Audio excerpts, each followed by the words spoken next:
오늘은 요한계시록의 난제 중에 하나인 아마겟돈, 곡과 마곡 전쟁, 그리고 에스겔 38장과 39장과의 관련 속에서 어, 이 주제를 한번 살펴보도록 하겠습니다. 먼저 요한계시록 16장 13절부터 21절에는 이렇게 기록되어 있습니다. 또 여섯째 천사가 그 대접을 큰 강 유브라데의 소돔에 강물이 말라서 동방에서 오는 왕들의 길이 예비되었더라. 또 내가 보매 개구리 같은 새 더러운 영이 용의 입과 짐승의 입과 거짓 선지의 입에서 나오니 그들은 귀신의 영이라. 이적을 행하여 온 천하 왕들에게 가서 하나님 곧 전능하신 이의 큰 날이 있을 전쟁을 위하여 그들을 모으더라. 보라, 내가 도적같이 오리니 누구든지 껴 자기 옷을 지켜 벌거벗고 다니지 아니하며 자기의 부끄러움을 보이지 아니하는 자는 복이 있도다. 새 영이 히브리어로 아마겟돈이라 하는 곳으로 왕들을 모으더라. 일곱째 천사가 그 대접을 공중에 쏟음에 큰 음성이 성전에서 보호자로부터 나서 이르되 되었다 하시니 번개와 음성들과 우레소리가 있고 또 큰 지진이 있어 얼마나 큰지 사람이 땅에 있어 온 이래로 이같이 큰 지진이 없었더라. 큰 성이 세 갈래로 갈라지고 만국의 성들도 무너지니 큰 성 바벨론이 하나님 앞에 기억하신 바 되어 그의 맹렬한 진노의 포도주 잔을 받음에 각 섬도 없어지고 산악도 간데 없더라. 또 무게가 한 달란트나 되는 큰 우박이 하늘로부터 사람들에게 내림에 사람들이 그 우박의 재앙 때문에 하나님을 비방하니 그 재앙이 심히 큼이러라. 그리고 요한계시록 20장 7절부터 10절까지는 이렇게 되어 있습니다. 천년이 참에 사탄이 그 옥에서 놓여 나와서 땅의 사방 백성 곧 곡과 마곡을 미혹하고 모아 싸움을 붙이리니 그 수가 바다의 모래 같으리라. 그들이 지면에 널리 퍼져 성도들의 진과 사랑하시는 성을 두름에 하늘에서 불이 내려와 그들을 태워버리고 또 그들을 미혹하는 마귀가 불과 유황 못에 던져지니 거기는 그 짐승과 거짓 선지자도 있어 세세토록 밤낮 괴로움을 받으리라. 먼저 아마겟돈에 대해서 한번 생각을 해보도록 하겠습니다. 요한계시록의 여섯째 대접장이 소위 아마겟돈 전쟁입니다. 천사가 대접을 큰 강 유브라데에 쏟으니 강물이 마르고 동방에서 오는 왕들의 길이 열리고 있다고 기록되어 있습니다. 요한계시록의 기록 시점인 1세기의 상황에서 보면 유브라데 강은 로마 제국의 식민지였던 팔레스틴의 동쪽 경계선에 위치한 강이었습니다. 그리고 그 동쪽에는 활쏘기로 유명한 파르티아 군대가 존재하고 있었습니다. 이 제국은 유브라데 강에서 인더스 강까지 전 지역을 지배한 강력한 군대로서 당시 1세기 로마 제국을 두렵게 한 유일한 제국이었습니다. 여기에서 강물이 말랐다는 것은 홍해와 요단 강물이 말라서 이스라엘 백성이 마치 마른 땅을 밟는 것처럼 구원받은 하나님의 역사를 연상시키고 있습니다. 혹자는 이 구절이 페르시아 제국의 고레스 왕이 바벨론 제국을 멸망시킬 때 바벨론 도성 밑으로 흐르고 있었던 유프라테스 강의 물줄기를 상류에서 다른 곳으로 빼돌린 다음 강물이 마른 틈을 타서 성벽 밑에 수문을 통해 군대를 침입시켜 바벨론 제국을 멸망시킨 역사적 사실과 관련이 있다고 추정하기도 합니다. 요한계시록 해석의 첫째 원칙은 요한계시록의 1차 수신자들이었던 1세기 소아시아 신자들과 당시의 로마 제국적 상황에서 해석하는 것이고 그 다음에는 종말론적 관점에서 재해석하는 것입니다. 따라서 1세기의 관점에서 보면 동방에서 온 왕들은 파르티아 군대의 왕들로서 로마 제국의 동쪽 방위선이 무너졌음을 의미합니다. 이는 로마 제국의 박해를 받았던 1세기의 신자들에게는 하나의 소망을 주는 예언으로 받아들여졌을 것입니다. 그리고 이 동방에서 오는 왕들과 전쟁하기 위해 사탄과 짐승과 즉 거짓 선지자 입에서 더러운 개구리 같은 새 영이 천하 왕들을 충동질하여 아마겟돈으로 모으게 됩니다. 개구리는 더럽고 가증한 짐승으로 이집트에서는 곡물을 다스리는 헤켓 여신으로 숭배를 받았으며 하나님은 모세를 통해 이를 개구리 재앙으로 심판하셨습니다. 출애굽기 8장 5절과 11절. 여기서 아마겟돈은 히브리어인 하르머깃도, 머깃도의 산 또는 언덕이라는 뜻인데요. 이 하르머깃도의 헬라어 음력으로 머깃도는 갈멜 산맥과 인접한 평원지대로 이스라엘의 중요한 전쟁을 위한 전략적 요충지였습니다. 사사기 5장 19절부터 21절, 열왕기하 9장 27절, 왕하 23장 29절부터 30절.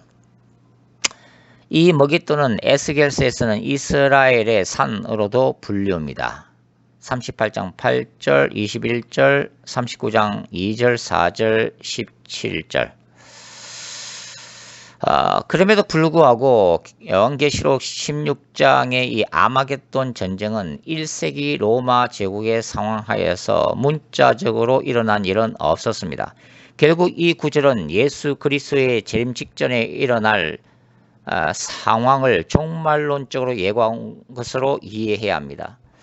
그러나 동방에서 오는 왕들이 사탄의 영이 이끄는 적그리스도의 군대와 대적한다고 해서 이들을 반드시 하나님의 군대로 이해할 만한 근거는 없다고 봅니다. 요한계시록에서 하나님의 군대는 오직 교회 공동체, 즉 신실한 신자들을 의미합니다.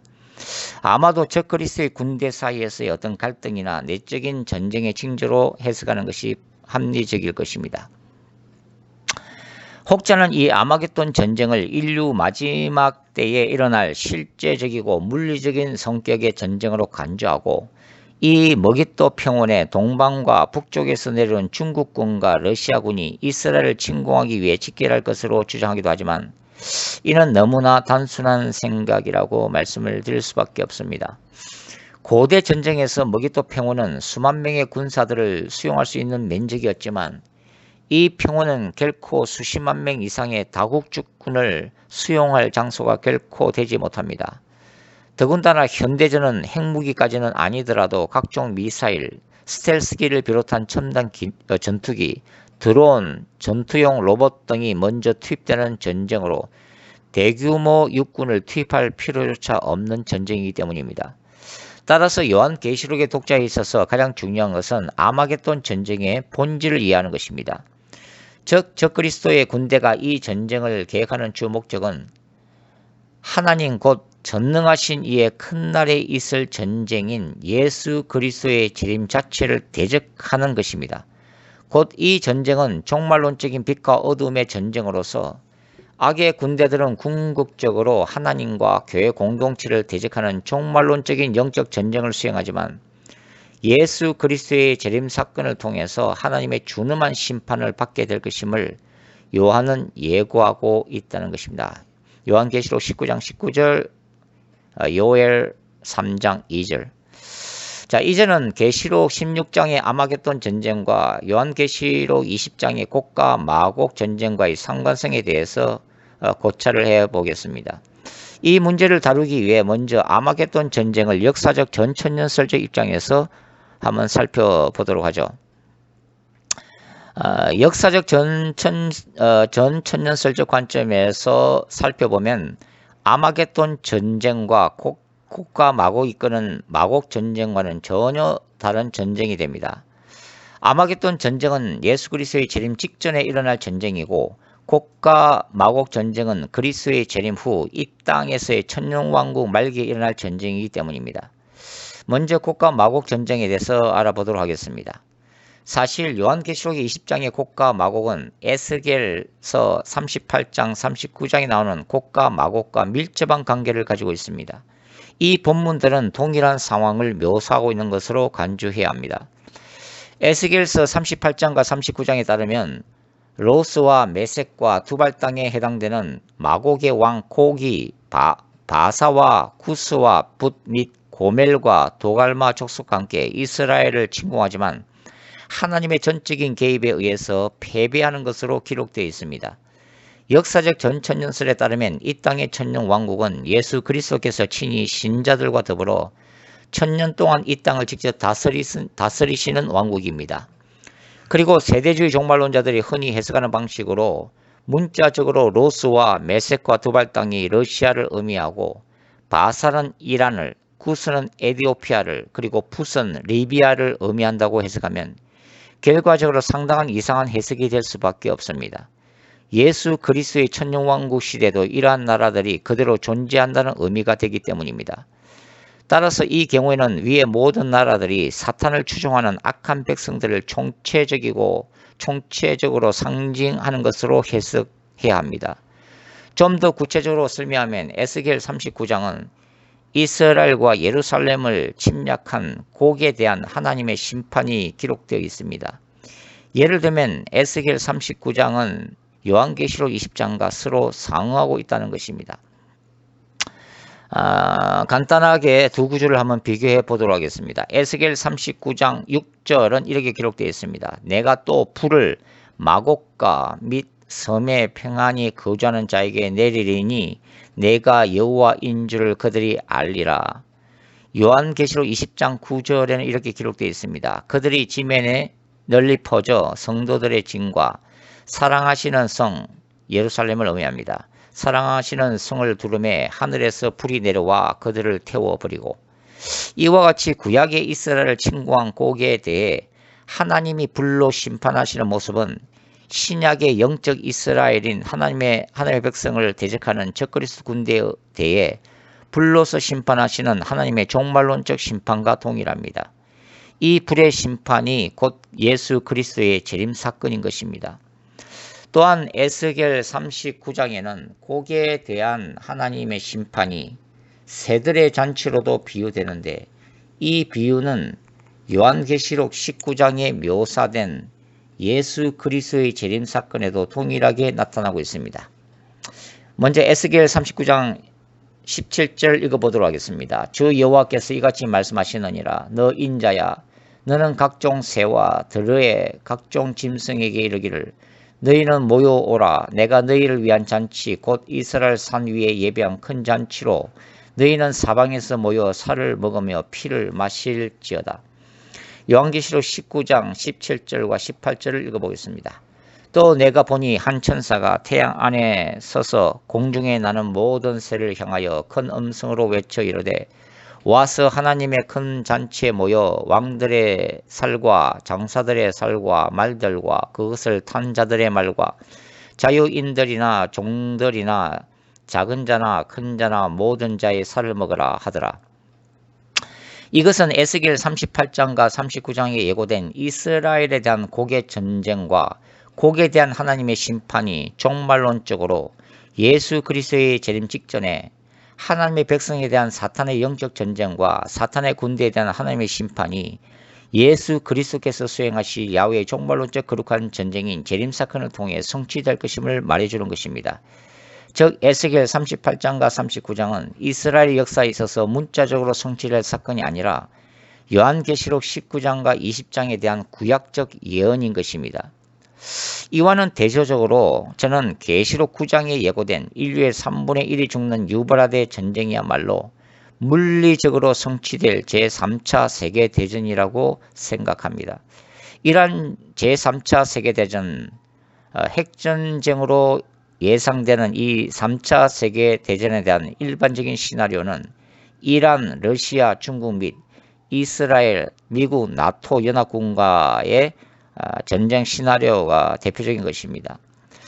계시록 9장에 대한 것은 다음 기회에 말씀을 드리도록 하겠습니다. 이제는 무천년설적 관점과 요한계시록 자체의 구조 안에서 이 곡과 마곡 전쟁을 해석해 보도록 하겠습니다.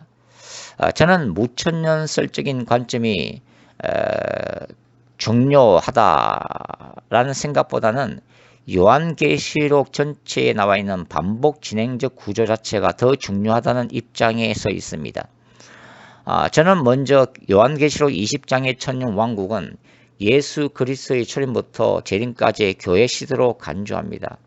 이러한 관점에서 요한계시록 20장의 내용의 구조를 살펴보면 이렇게 말씀을 드릴 수가 있습니다. 먼저 요한계시록 20장 1절부터 2절 상반절까지의 내용을 십자가 사건으로 간주를 합니다.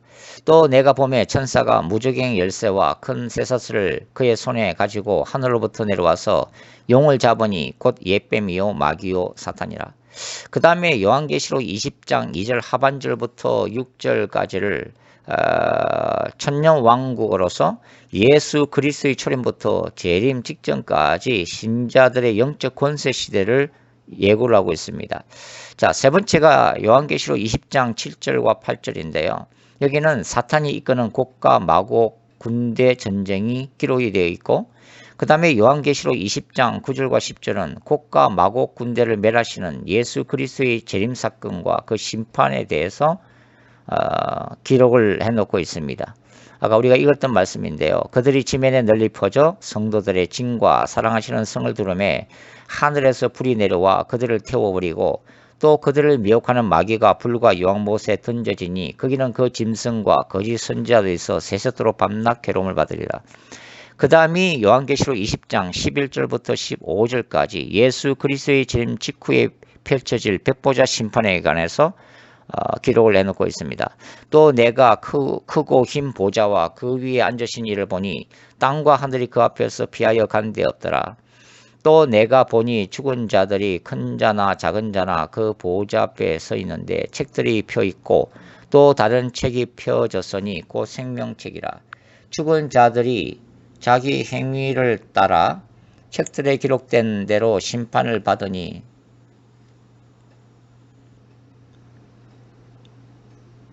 바다가 그 가운데서 죽은 자들을 내어주고 또 사망과 음부도 그 가운데서 죽은 자들을 내주매 각 사람이 자기의 행위대로 심판을 받고 사망과 음부도 불못에 던져지니 이것은 둘째 사망 곧 불못이라.